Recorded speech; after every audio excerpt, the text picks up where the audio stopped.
We essentially sat down and decided with CloudX early this spring, was that, look, now you have AI agents and workflows that actually can make those tools not only usable for the publisher, but like a joy to use, and can provide pricing advice for you and price floor optimization. We can model out exactly how you should run an auction and what data to put into it.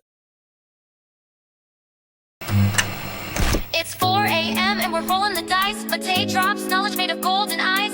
Felix with ads making those coins rise. Jakub designs worlds chasing the skies. We're the 2.5 gamers, the midnight crew, talking UA adverts and game design too. Matei, Felix, Jakub bringing the insight. We're rocking those vibes till the early daylight. Matei, UA, master eyes on the prize, tracking data through the cyberspace skies. Felix stacks dollars like a wizard in disguise. Jakub's crafted realms lift us to the highs. 2.5 gamers talking smack. Slow hockey stick, got your back. Ads are beautiful, they light the way. Click it fast, don't delay.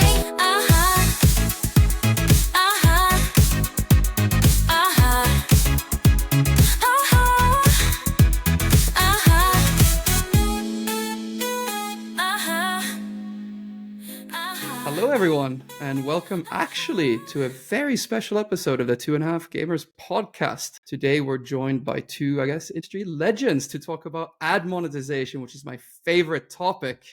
So, before we're getting started, I'm Felix Broberg. And I'm Jakub. We are your host, and today, like I said, we're joined by two industry legends, Payne and Dan Sack. We're here to talk to us about ad monetization and CloudX. But yeah, welcome to the show, guys. Thank you, Felix. Thank you, Jakub. Appreciate you having us on. Yeah, thank you, guys. So maybe starting with you, Jim, I guess some people have called you the godfather of mobile mediation. Mainly by me, I guess. But I don't know, do you just want to maybe give an introduction of yourself and, outline some of the things you've done in mobile? Appreciate that. I can't take total credit for that because mediation existed before I got involved with MoPub. Maybe, godfather of programmatic and mobile advertising. I'll for that. But I've been around the industry for a very long time. I mean, I started my career as a product manager at Google before going to AdMob, actually, because I wanted to get involved in the mobile revolution, which was happening at the time. Yeah, the iPhone had just launched and the App Store was out. And so I had learned everything a lot about advertising through my experience at Google, working on DoubleClick and some products for Map, local-based ads, and realized that, the mobile advertising ecosystem probably needed a little bit of that. So I actually joined AdMob just before they got acquired. And then during the acquisition process, me and another guy who worked at AdMob, Nafis, Jamal, we spun out and basically created MoPub in 2010. And so since that time, we've really been trying to move the industry forward. So, it's a 15-year process of that. And I guess that makes me a godfather just because I'm older than everybody else in the industry. So I'll take credit for that. But we did MoPub, and then we did, Dan and I did Max. Dan obviously joined MoPub. That's how I know him. And now we're back for this next iteration, which is really informed by what's possible with AI and the democratization of intelligence overall. And so, we felt like we couldn't resist the opportunity to marry this new set of technologies and the tailwind with business that we know and love so well. Yeah, pretty cool intro. And Dan, yourself as well. You're no rookie either, right? So please introduce yourself. I used to be the young guy, but I joined. That's right. I guess we all of us. I've basically spent my entire career in this space. So I joined MoPub in 2011. I was an entry-level publisher BD guy, and back then there were two BD folks, and one of us was handed non-gaming, and the other was handed gaming. So I was handed gaming, fortunately. And that was a huge deal in my career and set me up well for the 15 years since. So I spent about 6 years at MoPub and then Twitter, working on the MoPub business, working with publishers, and then left to work on Max with Jim, where he trusted me to be the CEO for a short period of time until our friends at App11 called. I then joined App11 and worked over there for 4 years, which was a great experience for me. And after a bit of a break, getting back into it now with Jim, as he said. We're really supply side people through and through. So I'm happy to be back on the supply side, only on the supply side. And pretty excited about the timing of this business, the product that we're bringing to market, the support we've had so far from the market on the buy side, on the publisher side. Yeah, that's a bit about me. Sweet. All right, let's actually get started with some good stuff. So just wanted to start off super simple, right? So seeing as you guys have built a large portion of the supply side industry and all of mobile, just wanted to ask a super simple question. In your opinion, right, how does the mobile ads industry work and where is the value created? That's a great question. I mean, the thing about mobile advertising is that it's meaningfully different than desktop in a few ways. One way is, and this is something actually we saw early on at MoPub, is the SDK piece. So a lot of the innovation in mobile advertising, and Felix, I know you touch on this, pretty much every week in your newsletter, is what's happening at the actual device level in terms of innovating on the ad unit, innovating on the frequency of ads that you show, innovating around, what that presentation looks like. There's so much that happens at that last mile, which is SDK bits that are shipped through the App Store and integrated directly as software into a publisher offering. That is meaningfully different than desktop because desktop really is just tags. You leave the tags there and then they, essentially show the same ad unit for the most part. There's some innovation and native ads and things like that, but those really don't scale. So that's a big piece of where the value creation, in my opinion, lies. And that's one of the reasons why, we're excited to get back into it, is because ultimately, people, when they're actually deciding how to monetize their app, there's heuristics and there's things that you can try and do, but you don't really have a lot of flexibility, and you don't have the ability to actually apply intelligence to some of the things that you're doing in terms of when to show an ad, who to show an ad to, how to segment your audience, and decide, how frequently should you show an interstitial, let's say. That's, there's some best practices and there's things that people experiment with and try. But ultimately, I think there's a lot of room there for improvement. So that's one aspect of it. Two, I think obviously, the mechanism of mobile advertising in the context of privacy means that there's less identity signals, means that there's things you can't do in terms of actually providing targeted advertising in the same way that desktop does. And so there's been a lot of innovation around trying to create discovery type advertising. It's more like Facebook or Instagram rather than like a search ad. And that innovation is obviously something that AppLovin's been doing tremendously well. But, others are getting into the game, and there's plenty to be done. And there's a lot of data that's on the sidelines sort of structurally, because publishers are sitting on a treasure trove of information, but they can't really use it. So I think those are the two areas of value creation in mobile advertising for me. Maybe I missed something, Dan. On the publisher side and building tools for the publisher side, I think it generally boils down to impacting LTV. And there's a million different ways to do that. And then on the demand side, I think it's really around generating ROI for advertisers. So there's a lot of companies doing a lot of great work on both sides to create value. We could probably spend 30 minutes talking about how the market works, but yeah, I think Jim captured it well, and that's how I think about it. Cool. So next question. What is a mediation platform and how does that fit into the industry? It's going to get more advanced after, I promise, but just wanted to cover the basics. Yeah, the one-on-one. Well, mediation is kind of a term of art that I think has evolved over time, right? When we started doing this at AdMob, mediation was basically a waterfall sequence of ad networks that would essentially try to get 100%. It still is on AdMob.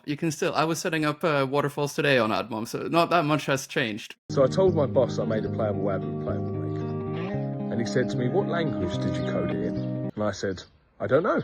With Playable Maker, all you do is drag, drop, click, and it does it all for you." So he said, "What language did you make it in?" I went, "I don't know. English?" At the end of the day, as long as the Playable Maker does it all for you, why do you care? It's just like magic. That's good. But, we actually don't use the word mediation platform for what we're working on at CloudX, and there's a reason for that. And that's because ultimately we look at ourselves as publisher tools, more broadly speaking. It's more akin to like a supply side platform, like an SSP, like you would find in traditional desktop ad tech, coupled with a marketplace model. And, we're not running an ad network. That's not the idea. The idea is not to offer like arbitrage, but instead to create a platform upon which transactions that want to happen can happen more easily and with less friction. And those transactions that want to happen, what does that mean? Well, that means basically There's some pool of demand and there's some pool of supply. How do we actually connect those two together? A supply side platform or like this exchange platform is really ultimately the way to do that. Mediation was a hack to get there and remains to some degree that way. And today, right now, yes, there's unified bidding and there's, a single auction to some degree. It's not 100% of what happens. And it's also not necessarily always in the publisher's best interest to have a single auction where everybody can show up. That's one way to optimize, but you're not necessarily optimizing second order outcomes that way. If that makes sense. Yeah, it does quite a lot, but I'm not sure if Jakub, you follow that. But so Jakub is a game designer, but yeah. I used to do mediation back at Replit, if you remember the old waterfall. So yeah, I know some of it, but yeah, let's get more advanced, I guess. But Dan, there's right now, I guess CloudX is not a mediation platform per se, but right now there's three main leaders in the industry, right? There's LevelPlay, AdMob, and Max. Max is kind of the clear leader. That's kind of the largest on the mediation side. You've worked with all of them. You built some of them. What's kind of the difference between these places, and what kind of do you see as the gap in the market that these platforms are not fulfilling at the moment? What's Yep. So I've only worked on one of those three. In aggregate, you both have. Yeah. And Jim worked extremely briefly on a second one. I guess the main difference is these are platforms that are basically offered in connection with an ad network. So you get the tools and you get the ad network, and the company that's operating the platform has an ad network.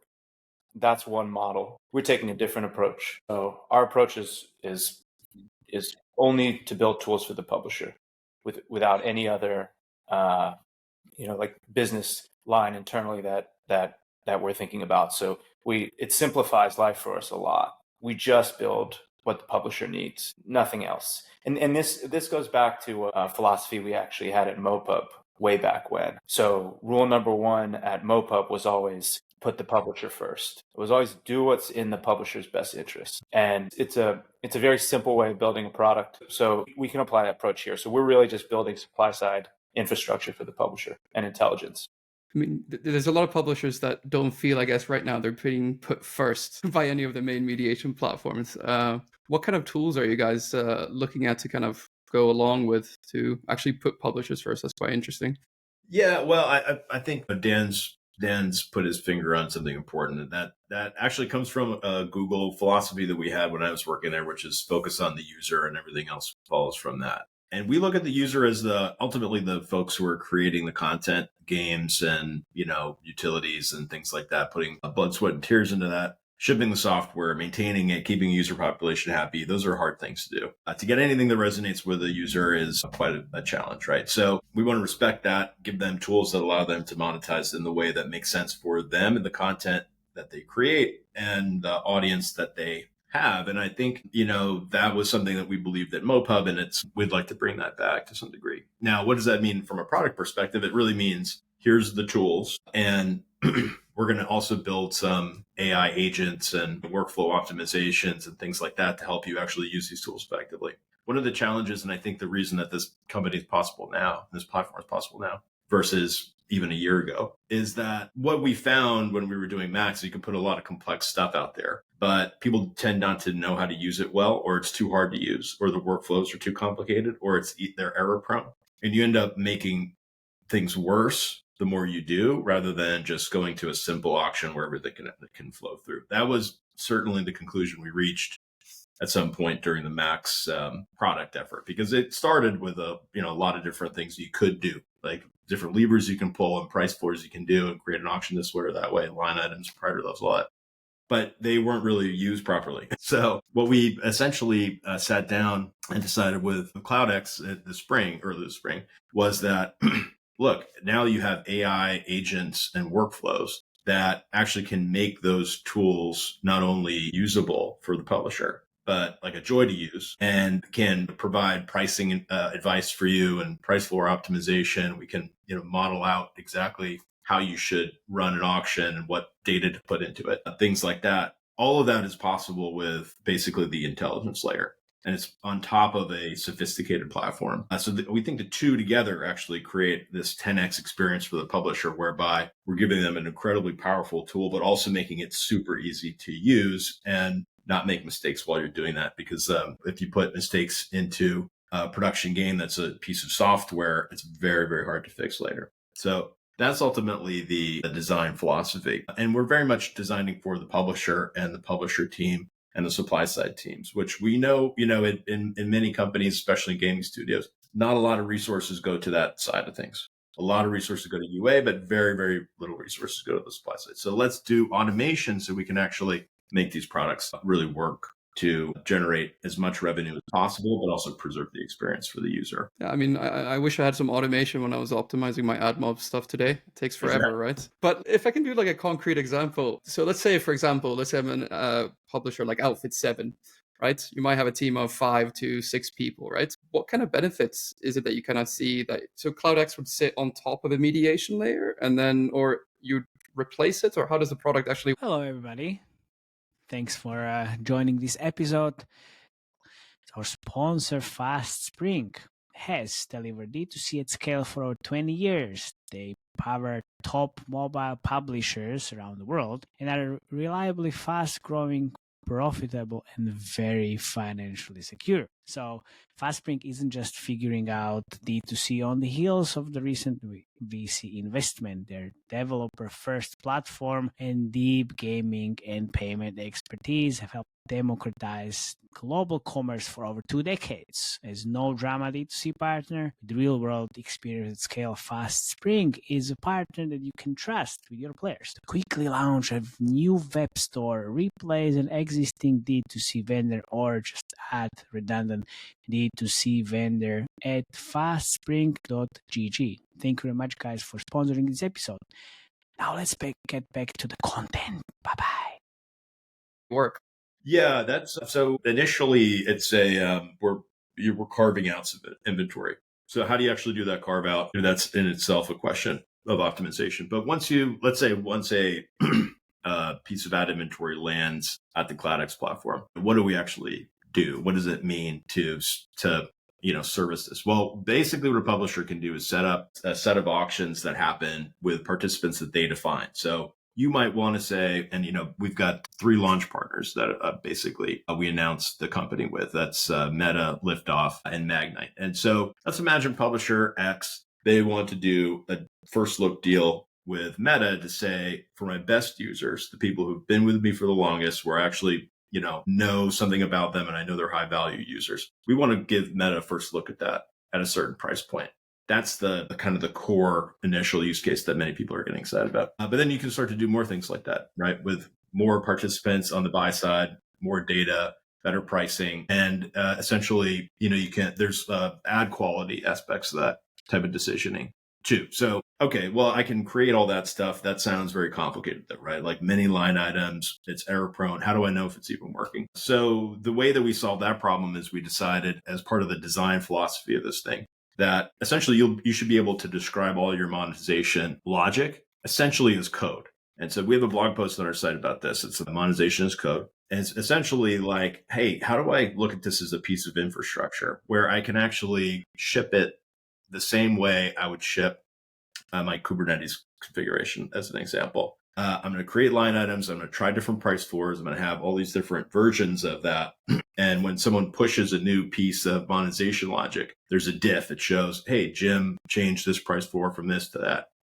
It's not just me writing it. Now I can write it with Claude Code helping me. So Claude Code can go and create 1,000 line items with very, very specific pricing for each region that I might be interested in, segmenting my traffic to, creating all these different keyword value pairs, which would be impossible to do in a traditional UI where you're clicking everything, and very, very easy to get wrong, and impossible to know what actually happened on the other side because there's not really reporting that's that granular or even works that quickly. Claude can actually do it and then actually pull the logs and say, here's what happened. And I'm going to make an improvement to it tomorrow. And that kind of agentic workflow, coupled with fast iteration cycles and full observability on the platform, we think is going to open up a whole new just canvas for publishers to basically say, take control of their monetization and do so much more than they've ever really been able to do that, or was practical to do, frankly. Yeah, so I guess going back to the example I used, right? So if I'm Outfit 7, we've got Thanksgiving coming up next week with Black Friday, right? So instead of logging on and setting bid floors that are higher, or basically setting some lower, what can I say, like, lower bid floors or higher bid floors, I'd just be able to write that as a prompt and go enjoy my turkey, and everything is kind of just sorted for me. Yeah, how clever is it going to get? Well, I think there's like what you can do practically speaking, that's the automation of heuristics, and then there's what you can do that's intelligent pricing and modeling and predictive capabilities. The second piece is based on actually doing this work a bunch of times and seeing what works and seeing what doesn't work and learning from those experiments that you run. But the first piece of heuristic automation, I think absolutely that's out of the box. And we've got a blog post on that too. Basically, you can go in and type Claude, give me 20% higher price floors for the next 5 days on all my different apps and like make sure it all works. And it'll go create 120 line items that automatically have that targeting, expiration date, all that kind of stuff, and then give you a report at the end. Would you also be in a position where you could say like, hey, optimize for ARPDAO or optimize for retention, and basically do whatever you want to block integral ads because they always pop up and cause churn? I don't have anything to say about that. But yeah, the second piece. I can.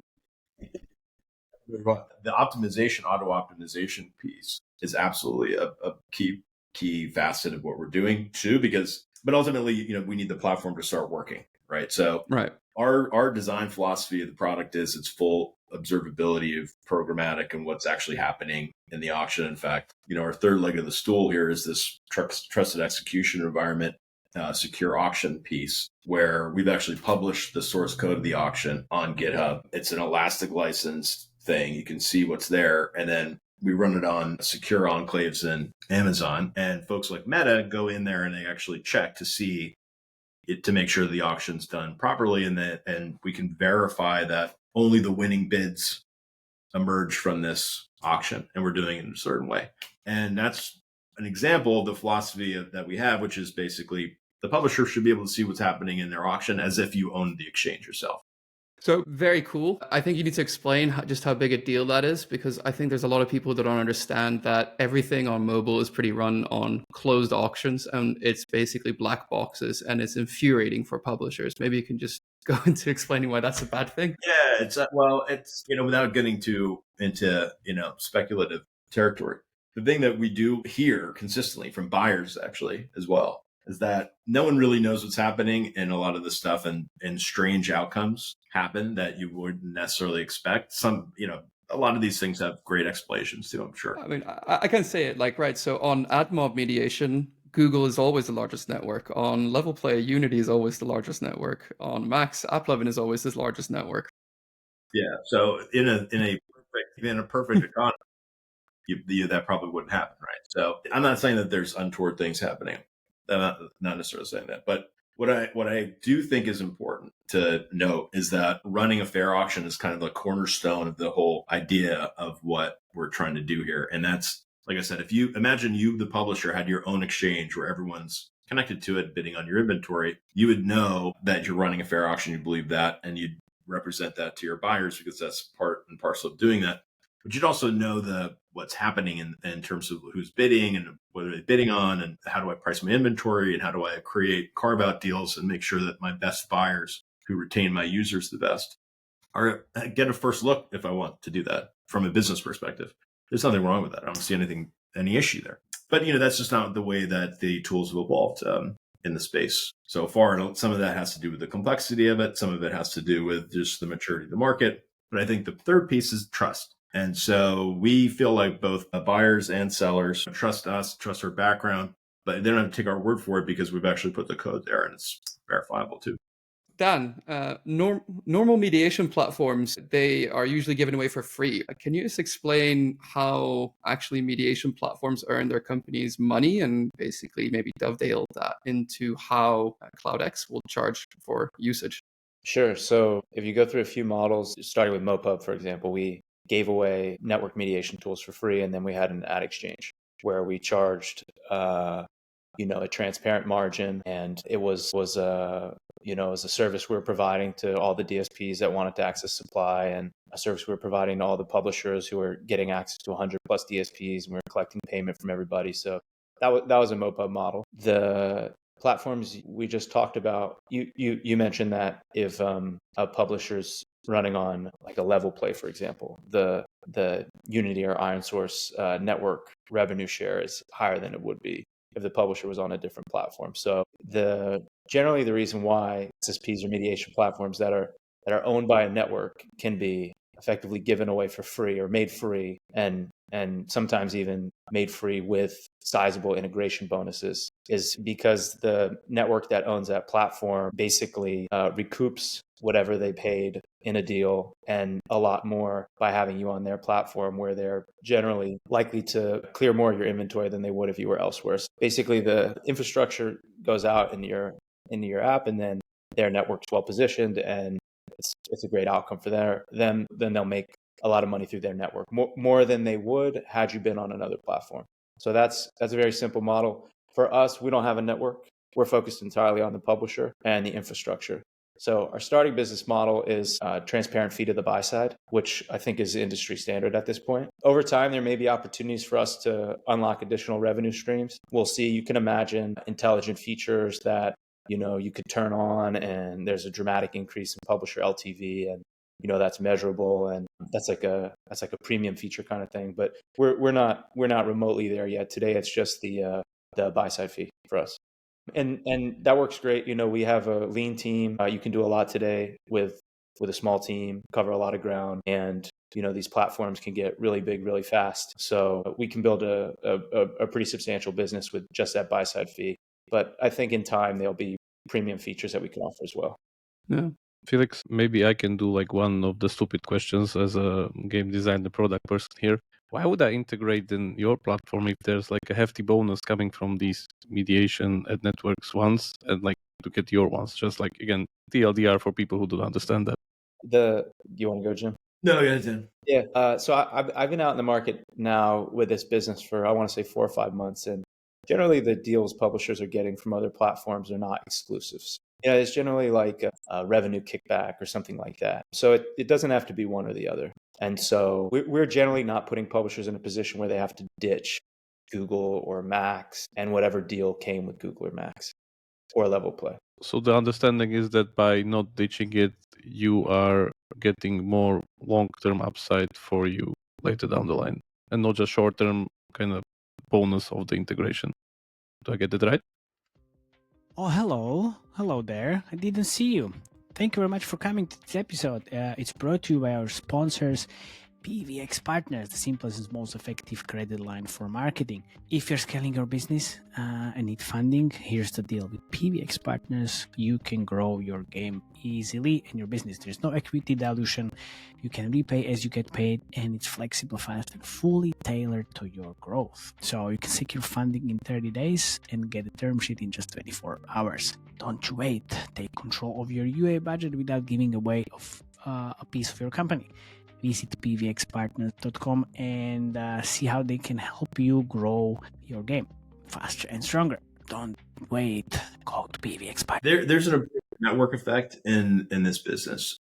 The more critical mass of supply you have, the better off you are. If that supply can be at most more or less accessed by as many buyers as possible.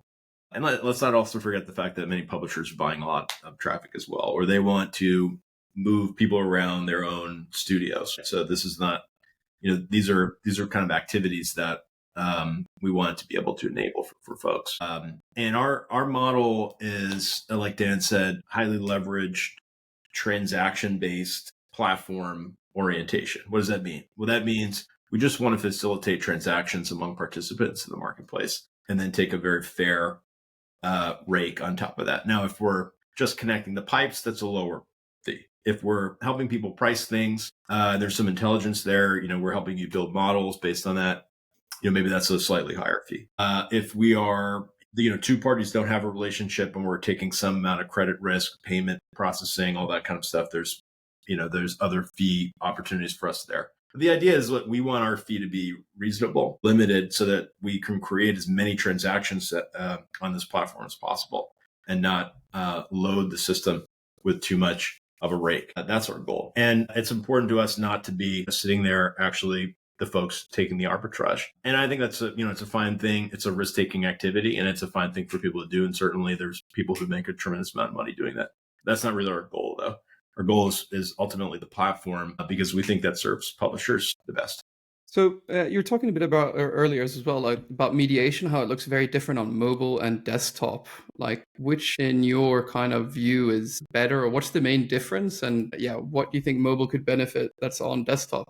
I mean, if you look at it, like, there really hasn't been a lot of value hasn't accrued to the supply side in the desktop world. That being said, it's hard to really draw that many conclusions because Google has the most powerful franchise in desktop, runs everything end to end, has a tremendous amount of assets there, and especially DoubleClick.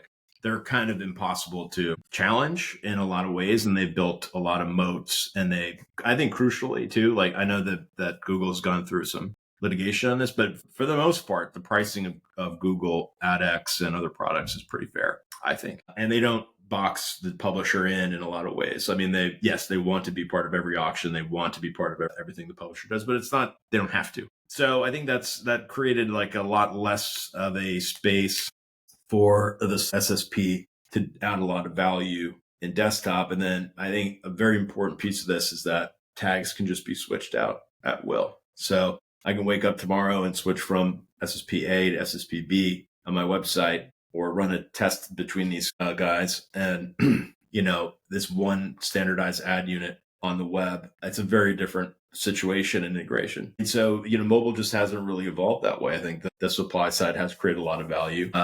And people want to do these integrations as few times as possible, and then have the integrations do a lot for them ultimately. Cool. And what about pre-bid and post-bid? I guess that's the real missing piece, right? That is on desktop but doesn't exist in mobile. Yeah, pre-bid's like rewriting the stack of your web page based on the results of an auction. It's a bit of a hack, right, in a way. And so that's why, these two worlds basically don't really meet. I guess you could argue that a lot of the things that we've done have looked towards desktop, which I think is a bit more of a higher clock rate in terms of trying things, and said, and like with header bidding, we said, this is a good idea. Like, we want publishers to be able to, in mobile, to rewrite their stack based on the results of an auction and who the user identity is. That was back in the days of the IDFA, and that was what Max was based on. I think for me, we look to what is happening in terms of, the intelligence revolution and pricing, things like that. And we say it's time for that to come to mobile advertising. Yeah, I agree. Very much so. There's a lot of mediation platforms that try to ban that, actually. But yeah, that brings me to another point, right? Like, probably you're entering one of the most like gate-kept industries that I can think of, right? For example, I looked it up right before the show. Google has given out its bidder to 8 platforms in the last 10 years. Can you talk about how this industry is kind of gate-kept and how you actually get access to the different inventory from the different bidders? That's the secret sauce that I can't explain to you. No, look, I mean, I would be lying to you if I said that it is easy, because it's not. It's not easy. I think the thing that we've noticed is that when we started to think about really doing this over the summertime, we started talking to some people, and folks on the publisher side consistently said, we would love to have you guys come back, because we really want to do X. We want to run an auction with just Meta at $10 or stuff like that. There's like tactical things that they wanted to see us do. And I think by virtue of that latent demand or, desire to move things forward, plus this notion of like, hey, I can actually give you a 10x better product, meant that a supply side offering from us deserved some attention from folks on the buy side who would be traditionally the gatekeepers. So yeah, I would be lying to you if I said that it wasn't, I think, something that would be very, very tricky for anybody who's not me and Dan to do. And so, we kind of are using that, I guess, reputational capital to try and bust open the industry in another way, for another iteration, to allow this new set of technologies to be applied to an old problem that people still want to improve on. Yeah, it's a team effort. You build it kind of quarter by quarter. Tranche of partners, by tranche of partners. The publishers have a huge role in it. You know, when we did Max, we actually had a group of publishers invested in the business. So we were able to approach the buy side arm in arm. I think if you can put your finger on something that will make life better for an enormous amount of players in the market. I mean, there's the reality, which is, you know, part of why we jumped back in, is that a lot of companies are not happy. Oh yeah, that's very true. It's not meant to be. It's not meant to be provocative at all. It's just meant to be, you know, like a factual. You know, that's like a signal. So if everyone was happy, then we wouldn't be needed here at all. We wouldn't be wasting our time. No one would take our calls. It's basically the opposite end of the spectrum. We were more or less drawn back into the market by unhappy, important market constituents. Collectively, all these constituents can get a lot done. On your own, you can only get so far. So we can drop in and be an organizing force for, you know, the publisher community, the buy-side community. So it takes time, but it's a team effort. Yeah. So it's early days. Sorry, go ahead. Let me Felix. I would also say that people, when we explained what we wanted to do with this transaction-oriented platform, marketplace approach, fair pricing, intelligence, and automation, like a true 10x better product, people on the buy side that we launched with and other folks who were right behind them got really excited about that. So there's a level of excitement of, hey, this is a new product vector that we want to actually support. And that started to break that gatekeeping aspect of it. And then we offered the secure auction piece too, to say, we're going to do all these features, but we're not going to let anybody play any games with it because we've got this unique secure auction too. So you can trust that it's legitimate while we're opening up all these new capabilities. You know, I just want to give credit to our early buy-side partners for taking a leap with us because they saw the vision and got really excited about it. Cool. So it's early days, right? So like you said before, you have Magnite, Facebook, and also Liftoff currently on as partners, right? So if I'm a publisher listening to this, what type of publisher can get the most value, and how do they get value currently in the product in its current iteration? There are other buy-side partners integrated as well, or integrating. We just didn't go through the hoop jumping to get their marketing approval to use their names publicly. Okay. So I don't want to. Right. Networks et al. Right. All right. There's a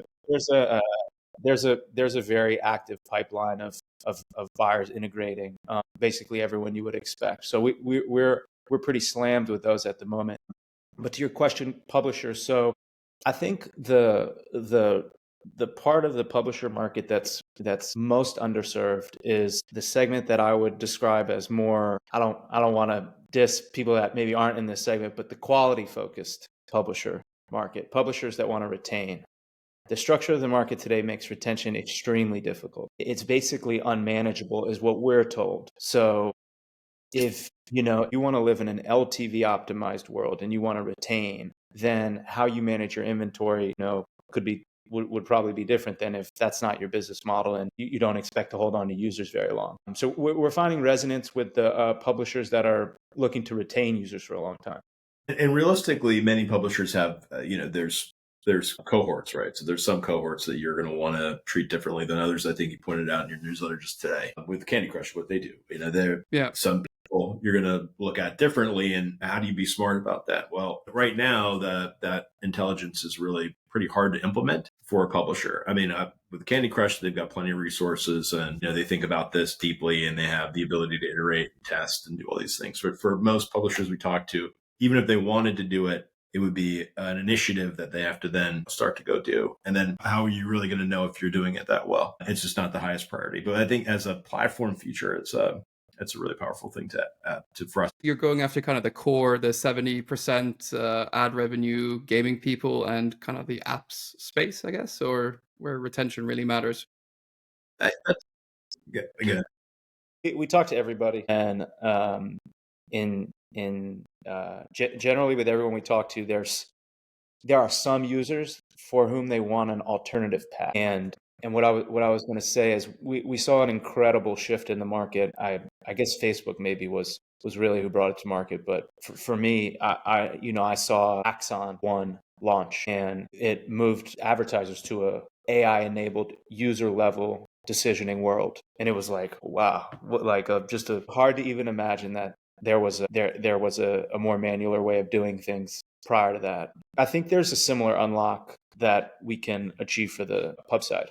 So AI-enabled, intelligent, user-level supply-side decision-making and monetization. So if you think about it like that, the way a publisher wants to treat, a certain type of users. I mean, like Jim said, you were talking about this in your article today about Candy Crush.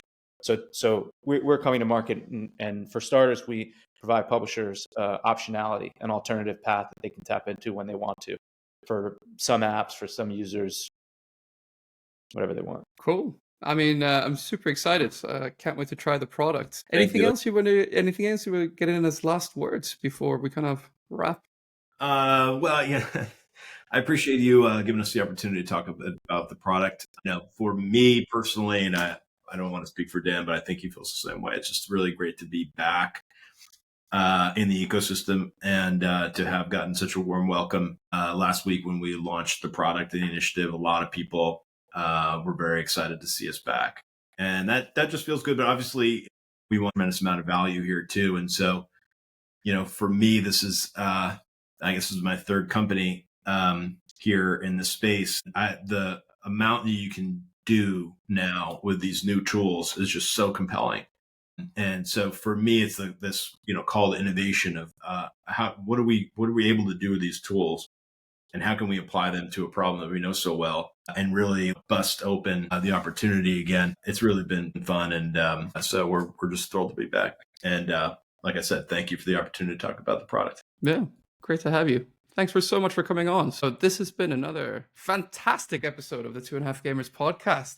We're thrilled to have you. Don't forget to like and subscribe. We'll be back next week with another game review. Thank you so much. Bye-bye.